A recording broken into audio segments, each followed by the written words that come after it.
Coming to you from Ashland, Oregon, I'm Flint Del Sol. And I'm Shiloh Del Sol. And welcome to the Great Trans-American Road Trip.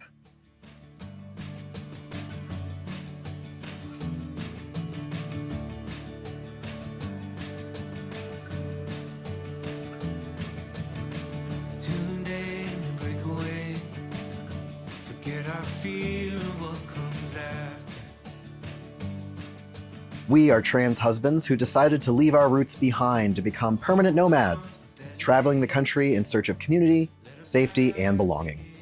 In this podcast, we'll regale you with tales from the road, offer insight gleaned from our experiences, and occasionally chat with the friends we make along the way. And today we're talking about grief. It can be a hard topic to transition into. And it takes slowing down to give yourself the space to feel it and understand how it's showing up in your life, and that's something that we've been prioritizing lately. We've slowed way down so that we could process a lot of the grief that we never got to feel because we were so busy. Some of that busyness was necessary to stay alive in capitalism, and some of it was avoiding it because we weren't yet ready or have the tools to feel the grief. We didn't have the support or the internal coping mechanisms we needed in order to feel and process a lot of things that we've experienced in our life. And so now we're going back and doing a lot of grieving we never did. And we're starting to name a lot of current experiences as grief. There's so much collective queer grief, trans grief about the state of the country, of just for so many people grieving the state of humanity and culture in the United States right now. There's so many different types of grief happening, and so much of it we can't control, but what we can do is name it. So I think it's been really helpful for us to be talking about it a lot. I think so too. And when you talk about busyness, right, or stacking your life with so many things that you don't have a chance to feel the really hard things that you need to feel, that busyness that you're talking about was like the default setting on how to be alive. And so now when we don't feel that, when we're not packing our day with so many things that we can't feel anything, it feels like we're doing something wrong. And actually the grieving is something that's separate or different or not supposed to be there, when in fact it's like really critical. Are you okay if I start with a story? I want to hear your story. Well, luckily you were there, so I think you'll remember. So we were in Salt Lake City, and like what a lot of people in the country are experiencing right now, it was stupid hot outside. And so it's been really interesting going place to place trying to find somewhere to be when it's hot, because our aluminum box does not stay particularly cool. We decided to go see a movie. We saw Elio. That's the newest Pixar movie that I think bombed at the box office. It's not making its money back. No one is going to go see it. And the movie did something really fascinating. We both actually loved it. We loved it. I would see it a million times. The movie deals a lot with grief. In this case, it deals with the grief of a young, like elementary age boy who loses his parents. And it was the first time that the two of us had had the chance to really cry, especially cry in public, in a long time. Do you remember what that experience was like? It was a relief. Like many ADHDers, neurodivergent folks, I've always felt like I don't feel correctly. It's either too much or not enough. At that point, I felt like I hadn't cried in a while, and that movie unlocked something. I could relate so hard with the way the main character, this little kid who suffered a great trauma early in his life, trying to cope, the way he dealt with intense grief by hyperfixating on a special interest, with taking control of his life however he could in his small little world, becoming obsessed with meeting aliens.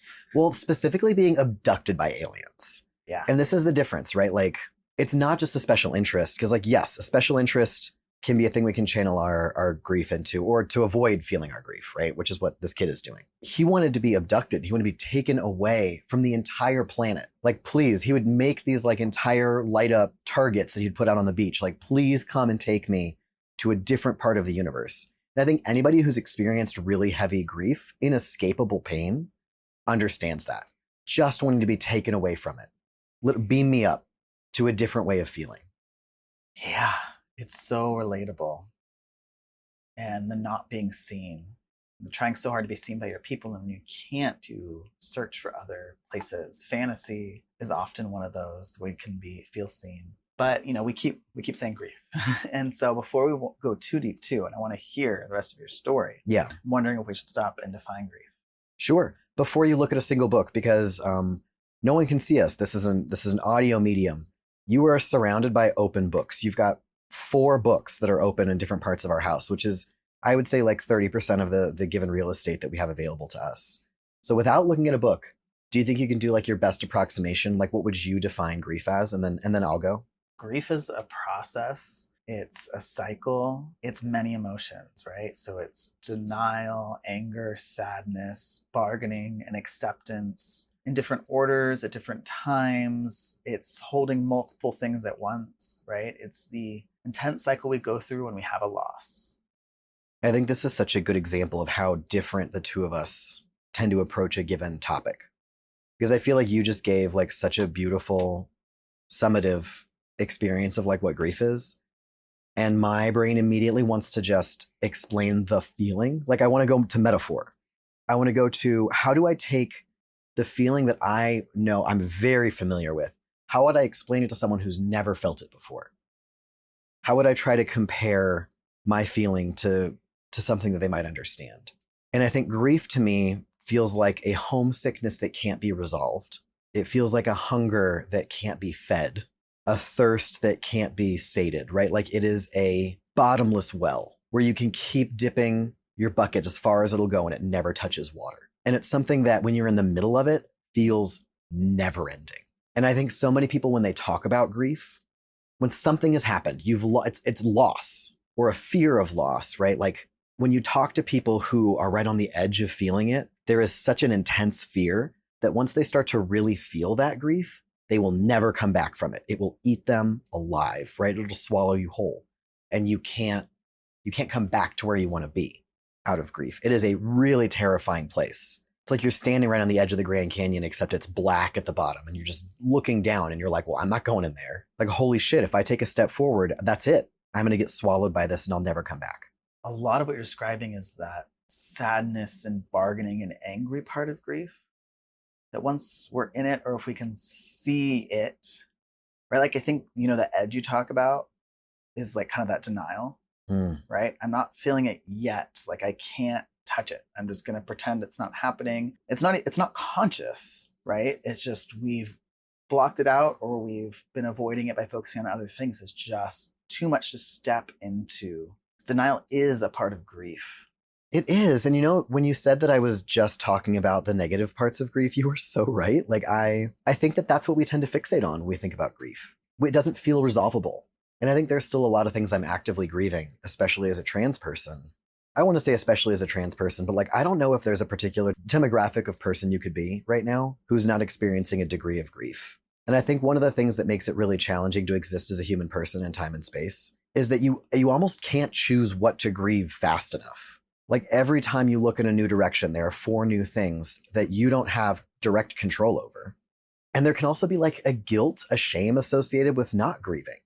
You're like, I don't have enough room in my body to grieve all the things that need my attention. We can get so bogged down in feelings about feelings. Ugh. But what was the greatest gift was, our year off that we took in the desert. I was able to grieve in a way I've never grieved in my entire life. And it was in fully feeling the depth of despair of what I didn't receive in childhood, how my life has been shaped by trauma and inherited neurodivergencies, like all the things that I finally got to feel created the room to feel more joy and peace and presence than I ever have in my life. I'm always going to be in cycles of grief with many things, but I did not expect that the feeling, the like figuring out how to express anger and sadness created so much room that I didn't realize had been like all dammed up.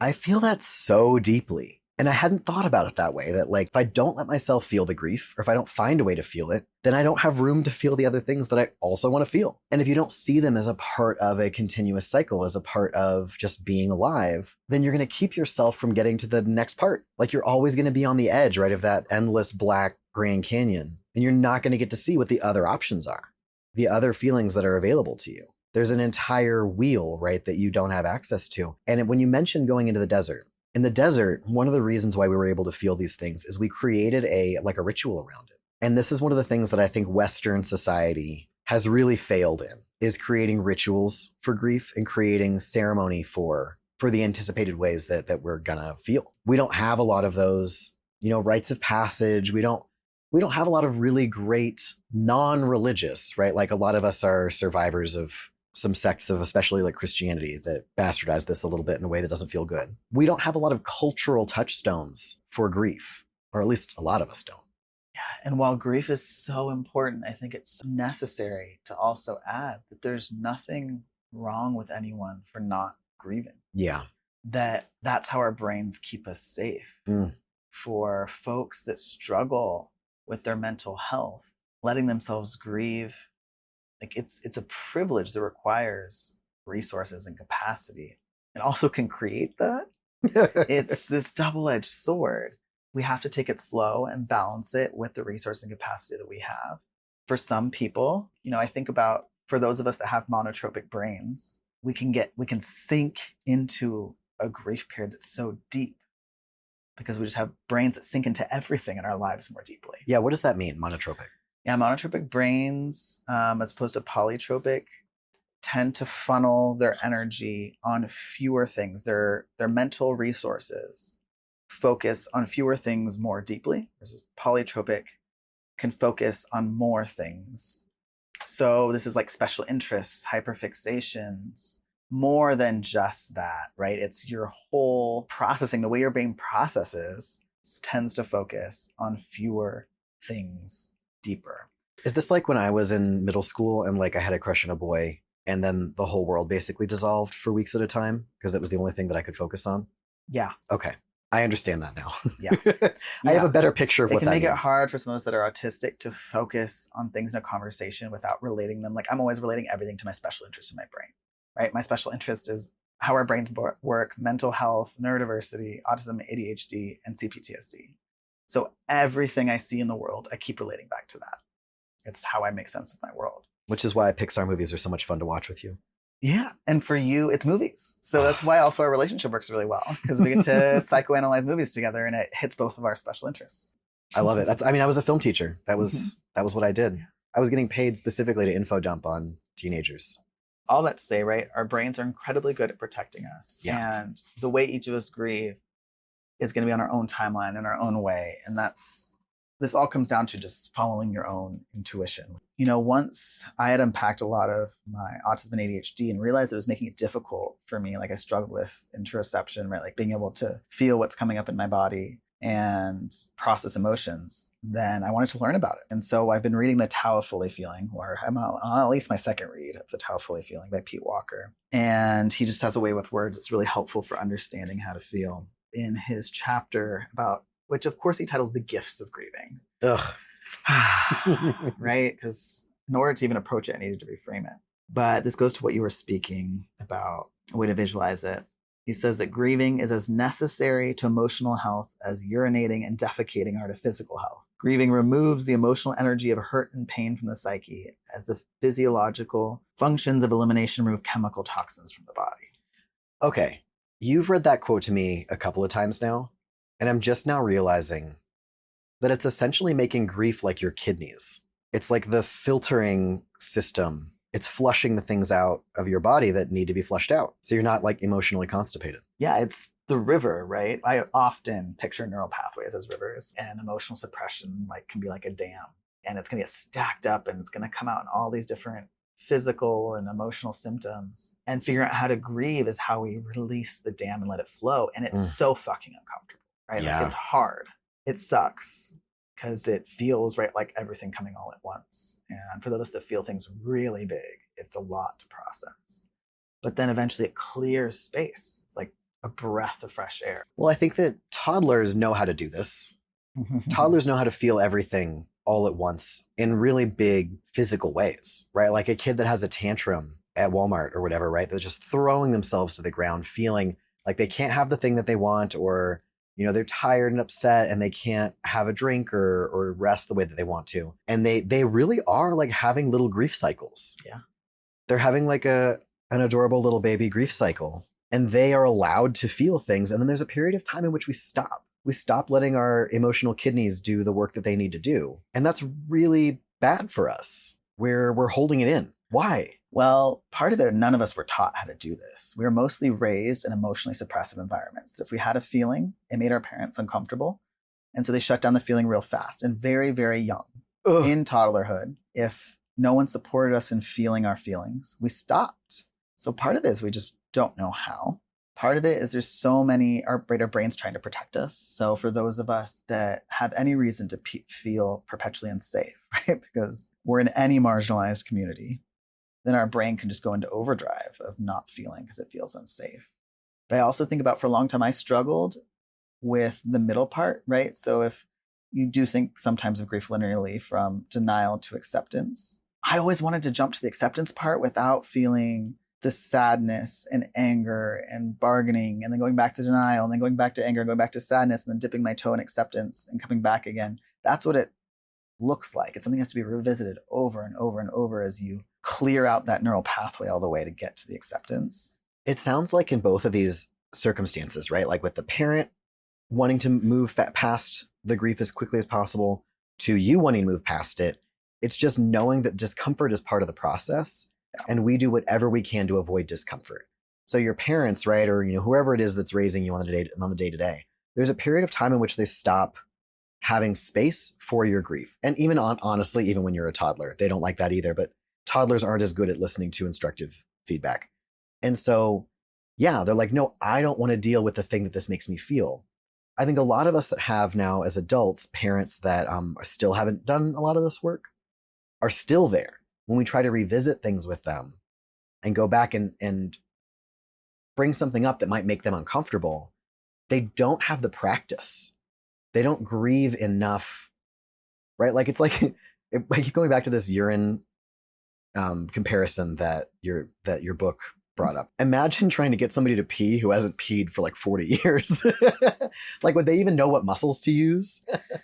Yeah, it takes practice accessing it and growing your tolerance for discomfort. It starts in small ways, letting yourself grieve and feel things so that then you can get to grieving some of the bigger things that just get shut down so quickly because it can feel all too consuming, or it brings up shame for even having a feeling.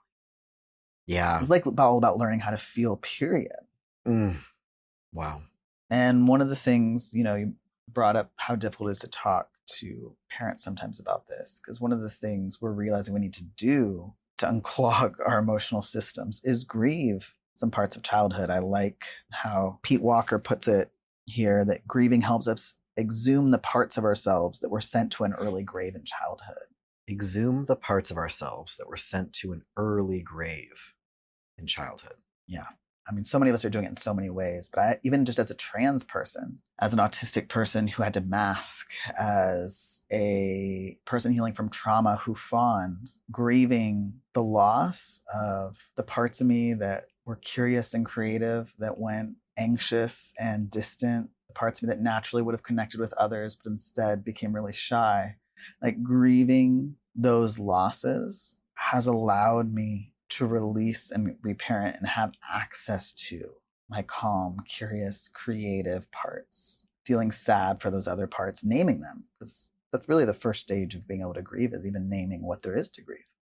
Oh my gosh. Okay. I want to talk about that. I want to talk about the naming of grief, but I first want to express deep frustration and anger with Pixar, because Pixar is a part of like the storytelling machine that has told us for a very long time that the only grief that exists is when like a parent dies.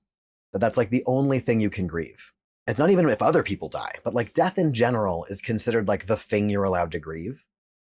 In the same way that like PTSD is only allowed to happen if you've been in a physical war in another part of the world, right? Like as if your feelings give a shit at all where they came from.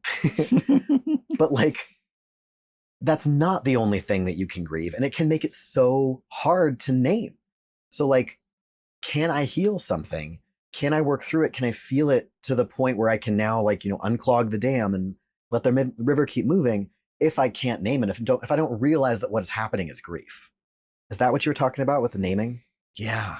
First, naming it, which means I have to become aware that what we're even feeling is that we could be dissociating or avoiding, in denial, or we might be really sad about something. And that can take time, right? Like I might be for weeks feeling off and irritable before I'm like Thank God I'm in therapy. And we talk about this all the time. So I can catch and be like, oh, I think what I'm feeling is sad, like grief for the financial stability we once had when we were teachers or working in nonprofits, like regular paychecks that are big enough to cover our basic needs. Like, oh, I'm grieving. I'm feeling angry and sad about that. And it's like just feeling sad and angry and kind of bargaining with that, like having trouble accepting that, like finding myself every once in a while, like on Indeed looking for jobs. Cause I'm like, well, wouldn't it just be easier if I just, did something 40 hours a week that paid me 70K? Like, wouldn't that just be easier? And it's like, no, that's not a life that works for us, which is why we don't do that. That's like that bargaining and like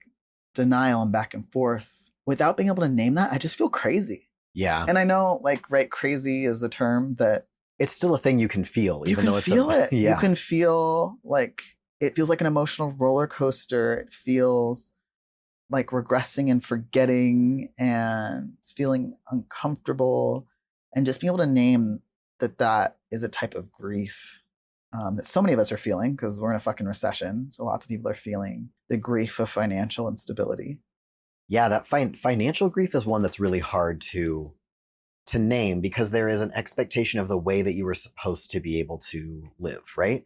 Even if it can even be a generational grief that like a lot of millennials and Gen Zers are up next, right? And then Gen Alpha after them are going to have to look at our parents and their parents and grieve that the life that we are going to have is not going to look the way that our parents' lives look or the way that they wanted our lives to look.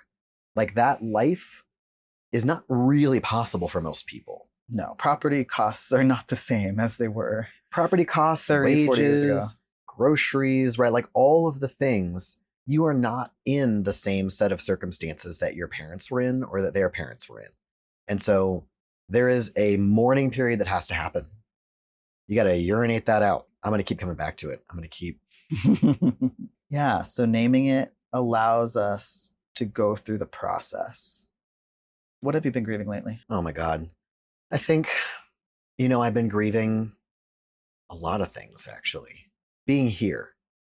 We are in Ashland, which is, if you're not familiar with Ashland, it is in the southwestern sort of tip of Oregon, right up against the California border. I can see California from here, essentially. And this is a place that we used to take students on a yearly field trip, spring break. We would come and take kids here for the Oregon Shakespeare Festival. That's what happens here. There's also a university. There's SOU, Southern Oregon University, which is a big theater school. And it was one of my favorite times of year. I loved taking kids here because you take a group of, 40 theater kids from South Orange County in California, which is a pretty conservative part of California. You take them to a place to go see theater and they're staying together, right? They fly up here. They're 4 to a room in a Shakespeare themed hotel. They see a ton of theater and the theater is like diverse. They might see like, Southern Orange County. They might see an all black cast for the first time. They're going to see a trans woman in a leading role that has nothing to do with her being trans. And they're going to meet her after. They're going to walk down the street past 4 coffee shops with rainbow flags in the window. And, there are a lot of things about Ashland that are not perfect. There are a lot of things about Oregon that are not perfect. But I remember so clearly what it was like to have, by the end of the trip, like 10 different kids start to come to terms with who they really were, who would come out to you for the very first time, who would ask for advice about how to come out to their parents, who would like maybe tell another student that they had a crush on that they've been holding on to for a while. They would finally have the bravery to do it because they've been watching other people be brave in theater for the week. I might cry. Hold on. There were so many beautiful things that happened here over the 10 years that I was a teacher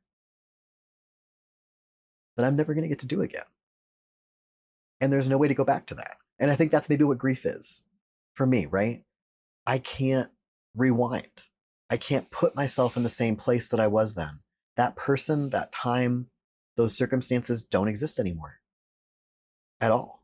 And there's no way to get that back. And that's, why all grief kind of feels like mourning death. Because that's what death is. I can't go back and get my mom back. I can't go back and get my grandfather back. I can't get even the relationship I used to have with my dad.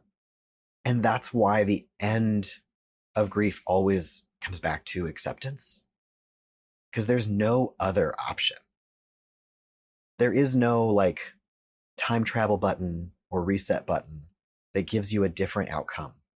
And knowing that that always has to be your endpoint is why I think a lot of people can't start. And those are the tasks of mourning, right? Grief is something that's active. It's something we do. Figuring out how to move on with your life with something that no longer exists is a task of mourning that can't really happen without first accepting what has happened and moving out the sadness and anger that result from not being able to be with that experience or those people anymore. You know, we talk about wanting ritual, wanting a way to honor it. And I think that one of these books has the steps, right, for grief, especially grief for a death. And one of them is figuring out how to talk about it and how to honor the person or thing that you were grieving. I want to figure out how to honor my time as a teacher that I can't have back. And I think maybe talking about it, having a platform, even if 2 people listen to this, even if nobody listens to it, if all it is us sitting here in our house that we share together, that we are struggling to put groceries in, and talking about the things that make us feel that indescribable feeling. Maybe that's the honoring, is instead of pretending like we don't want it anymore or that it wasn't important to us. Well, you're hitting on the healing power of the words we say to process. Pete Walker calls it verbal ventilation, right? It's why therapy works, that naming it partly has to be done out loud, or at least in writing in a journal, that this is something that heals relationally by sharing, right? That you move and you honor that energy and you move closer to acceptance through talking about it or writing about it, naming it. But that's vulnerable. Yeah. It makes it feel more real. It does. And there's risk. Yeah. Oh my God. There's so much risk and vulnerability. Well, there's the risk that someone's going to judge you for having a feeling at all, which so many of us struggle with, right? Because we were raised by parents who having feelings brought them discomfort. And so we still have so much shame over having a feeling. But so many of us are grieving our capacity. Like those of us in burnout, Ooh. a time when we were doing so much with so much ease, which I wouldn't want back because I was dissociating through so much of it. And it was never sustainable to begin with. And I wasn't me. I was a masked version of me. Yeah, you're kind of grieving a fantasy of you. Yeah. You're not grieving even a real person. Like you're saying, I wish I was the person that had that kind of capacity, but you didn't. It's kind of like, a lot of us were told that we were gifted children. It's like, because a lot of us were reading at like 12th grade levels in 4th grade because that's what we were doing all the time, right? Was reading. And we were told like, wow, like you're wild. If only you could apply yourself. If you applied yourself like this all the time, if you could produce at this level constantly. And so we were always trying to get to that person. What's the person that didn't have ADHD, didn't have autism, wasn't trans, like didn't have limitations? What do we need to do to get to that person? And if I could just harness that person, then everything will be fine. But that's not a real person. You are not trying to get to a goal that is actually reachable. And so you are dooming yourself to being disappointed and always letting yourself down. So you're like grieving a fantasy, a projection of you, not a real you. And it still feels like a death. Yeah. We're doing so much, or at least I'm doing so much grieving of my childhood, being able to identify 5 or 6 or 7 years old when I really started abandoning myself in order to feel safe and becoming really, really small. Grieving not being supported and getting what I needed to feel safe enough to be myself. While that version of me does not exist, right? It exists by me doing that work now. Naming, though, that there's a sadness that we can hold for our inner children gives us access also to self-compassion, right? The angering part of grief helps us take fault away from shame that we probably put upon ourselves in order to access enough self-compassion to get to acceptance and vulnerability. We've been talking about how we grieve, right? One of the ways is talking about it, naming it. Crying is also how we grieve. You know what's interesting about crying is that when we started transitioning, a lot of people told us that we couldn't or we wouldn't be able to do it again. That a lot of trans men specifically, or trans masks, anybody who starts testosterone, They say when you start testosterone, you're going to have a harder time crying. And I don't know if that's untrue for everyone, but it's definitely untrue for us. I think there was a period of time in which when we were trying to perform masculinity, it might have been a little bit harder. But I think for me, I cry easier because I'm not pretending I'm not in my body anymore. And if grieving is urinating, then crying is like the actual product of that, right? Like there's a physical release. I think again about that toddler like throwing themselves on the ground and tantruming. Sometimes like it has to be physical. You have to move yourself through it. Like you're moving it through your body. That's why some people, when they get like a really good massage or like someone is a really gifted body worker, feel like your sister is like a solid body worker. I know she helps people through it, especially who are about to give birth or have given birth. You can unlock something and just start crying. Like there's something, is the word somatic? Yeah. When it's like in your, okay. There's something somatic about it that your mind and your body are a part of the same creature, right? And like trying to figure out how to let yourself be physical in your expression of grief. The culture I was raised in, which is like the WASP culture, right? The white Anglo-Saxon Protestant, has a long history of not allowing ourselves to be physical in grief and pretending like we don't actually have feelings and not talking about things. If I had to pick a culture out of a hat, it's not one I would choose again. Because I think so many others have a way in which they are allowed to or have traditionally practiced grief. And I don't know how to be sad out loud.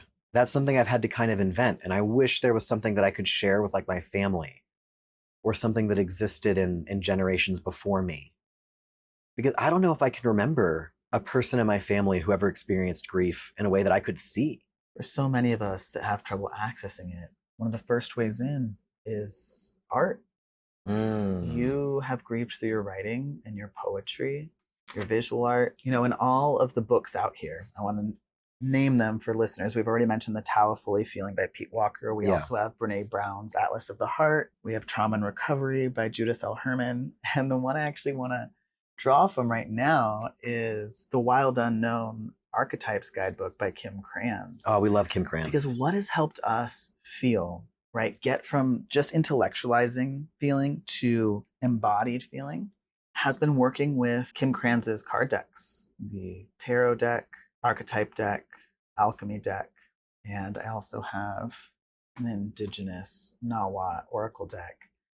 That these decks basically merge art and psychology and Eastern wisdom to help us access our feelings because they're visual, they're tangible, and they give us the ability to be self-reflective. And the archetype deck has a tears card, right? The tear is a tool. In the archetype deck, there are 4 like houses, In right? the archetype deck, there are selves, places, tools, and initiations. Okay, so one of the tools is the tear, like TEAR, tear. The tear is one of the tools. And it's been helpful for us as we reflect on these cards. We do pulls. It gives us a way to remember and access the different parts of selves. Yeah. Because for you, crying definitely comes easier than it does for me. Yeah. It's something that, you know, maybe it was always hidden. When I was a little kid, I like cried myself to sleep at night a lot. Cried myself to like fall asleep if I was like napping or hiding. But then it got pretty much cut off at some point.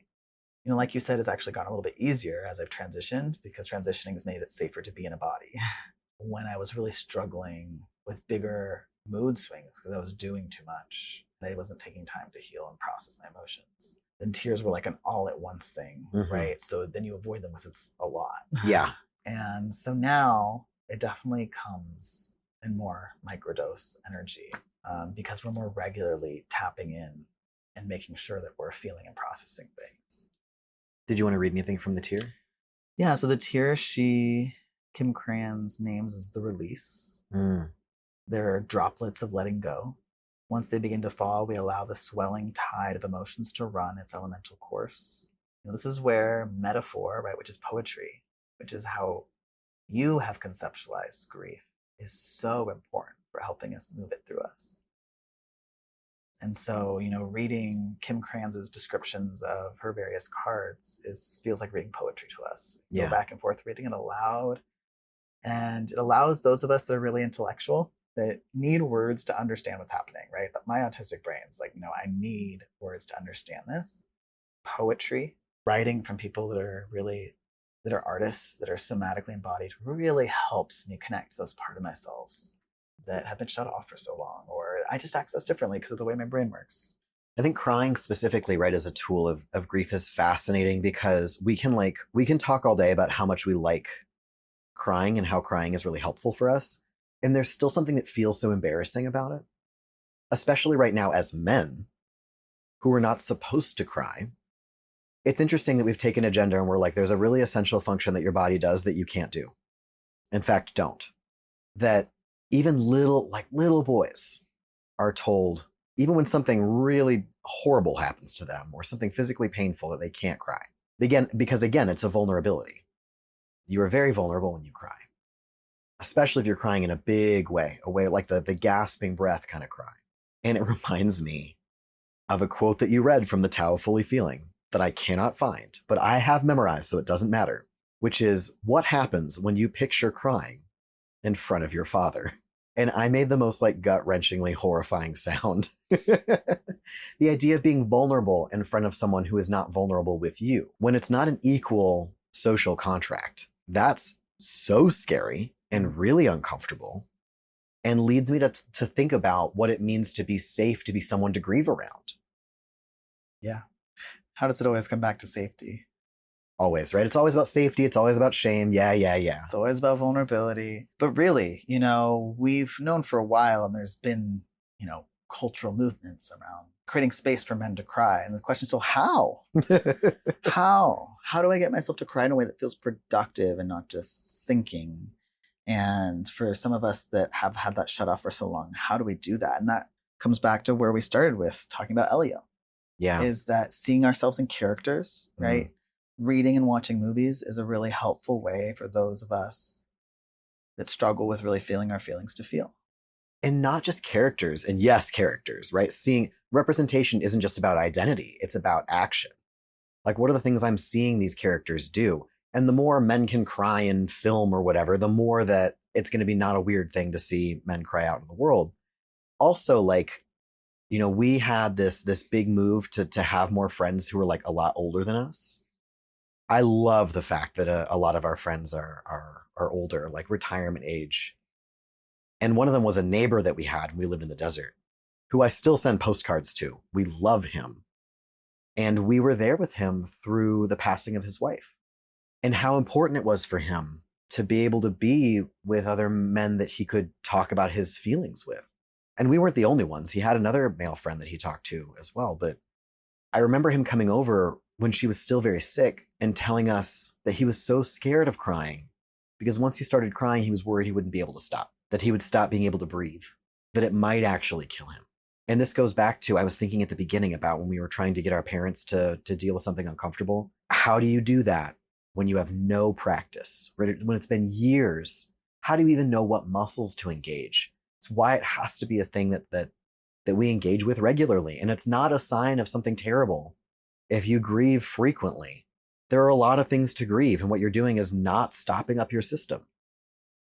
Yeah. For a lot of us, we have to be alone, right? That's the crying in the car and the shower, and because it's vulnerable. But for some of us, we need to know we're going to have support. Yeah. And so creating that emotional safety relationally is so important. Yeah, being someone that you can cry around. How are you supposed to act when someone's crying around you? Well, so many of us go into fixing mode because the discomfort, right? Like, we know it's not the right thing to do, just like literally run away from the discomfort. And so we try to get someone to stop crying. We try to make them laugh. We try to solve their problem for them that's causing them to cry to begin with. And it's not actually what's most helpful. Just being there is enough. If you know what type of physical touch soothes someone, if that's something that's soothing for a person, then like a literal holding. It's not even that trying to cheer them up is not helpful. I feel like it can actually be counterproductive. Yeah, well, it sends the message that crying is bad. Yeah. Right? There's so many people that are like, well, I didn't shame my children for this. It's like, well, not directly. Like, no one's like, shame on you, you shouldn't be crying. I mean, some of us were raised with that. Like, shut the fuck up, you shouldn't cry. Like, literally very, very outwardly abusive parents. Well, there's the fuck. Now we put the E in the episode again. We always have to put the E in the episode. All right, good point. And then there's just the message that crying is not okay by just trying to solve it away. Oh, like, well, what happened? Let me fix it for you. Or like, right, kind of a more toxic positivity. And that can kind of reclose the dam when we weren't done. We hadn't gotten it out of our body yet. Or like that argument even that what you're crying about isn't something worth crying about. It's like, well, that's actually not that big of a deal. Let me explain to you why you should have a different feeling. As if the reason you're having the feeling is something that can be explained into a different one. We don't get to pick our feelings. No. And every feeling you have is the correct one. Yeah. Because it's happening right now. And sometimes it's not about the thing, right? Especially if we're carrying things around. When I was grieving, right, like when my mother passed when I was in high school, I didn't tell anybody. Like, this is something that I've been carrying around my entire life, was that there was no way to grieve my mom dying, because my dad made it clear to me that we didn't share family business. And one of the things that had happened that was family business is my mom passed. And so I wasn't supposed to tell anybody. And so nobody knew. And so I cried a lot that year about things that seemed like they weren't worth crying about. But it was because I was not allowed to grieve this thing. I'm sitting here, I'm going to be 35 in November. I have never been to my mother's grave. I don't even know where it is. I know what state it's in. That's it. And so it feels like there's still this bit of grieving that hasn't happened. And so sometimes the crying comes up and you just don't even know what it's associated with. Mm-hmm. And it goes back to that messaging also that, we specifically talk about our parents, that our discomfort is too much for somebody else. And so they're trying to rush you to the next part of it, but it can't be rushed. It has to be allowed to exist. And there's no stopping water from running through the river. Yeah. The water's there. It's coming out. Even you can build however many dams you want. It's going to come out. And I think it's so important that you pointed that out, right? This is why we see road rage. This is why we see most toxic behavior. Yeah. It's because someone isn't processing something and it's leaking out as something else, right? It's why people yell at their dogs after work when they're, right? They're like, there's this emotional energy that needs to be released, and crying is a really helpful way for it to come out without us taking it out on each other. Yeah. It's like the little steam release on the Instant Pot. It's letting things out. And when we can't, and men have a lot that need to be worked on in general, right? Like as a whole, men have got some stuff to figure out. And one of them, I think, really is that there's not a super obvious way for men to feel things. And so they get channeled into the wrong places, or right to harmful places. It ends up in places where you see a lot of men trying to collect as much power as they can, as if that's going to change anything, right? Or financial wealth. And it's not specifically just men, right? But it is historically a patriarchy problem, because there's not a great avenue for feeling stuff. And grief is one of the bigger things that we don't give space for people in general to feel. The fact that there's not like grief leave for the most part. They're not rituals. They're not ways for us to experience grief, especially when they're not about an actual death. And that's why we can end up with things like tarot, right? Which can be a really great vehicle for understanding our emotions. Or sitting in your car and crying after work. I think that if you are a teacher who has never cried after work, I don't even know how to finish that sentence. I really, to my core, believe there is not a teacher who's been teaching for more than a few weeks that has not cried in their car after work. It is part of the job. And I know that's true also for like nurses, right? And anybody who's in these positions where those emotions can get built up in a place that's not appropriate to cry, right? You're not supposed to cry when you're in a patient's room. You're not supposed to cry when you're in your classroom. And so being able to do that at some point, it has to happen. It does. And the process to learning how to grieve and release again takes time. What's been so important to us is to be in communities where there's other people around us doing it. We have friends that are slowing down to feel too, and that helps us remember to do it. So I want to end with one last Pete Walker quote. Yeah, sure. Grieving empties out old hurt so that there's room in the heart to wish and want and dream again. All right. Well, to the people out there who feel like they don't have any choices and don't have anywhere they can be, we see you. We love you. And we want to come visit. Thank you for joining us today. If you want to support our work, the easiest way is to become a paid subscriber on Substack, or else donate to us directly at delsolimpact.com. You can follow along with us on our journey on Instagram and TikTok at JustFlintIsFine, and look out soon for our great Trans-American Road Trip web series, which will be out on YouTube. And remember, when we feel like we can't be anywhere, we're still everywhere.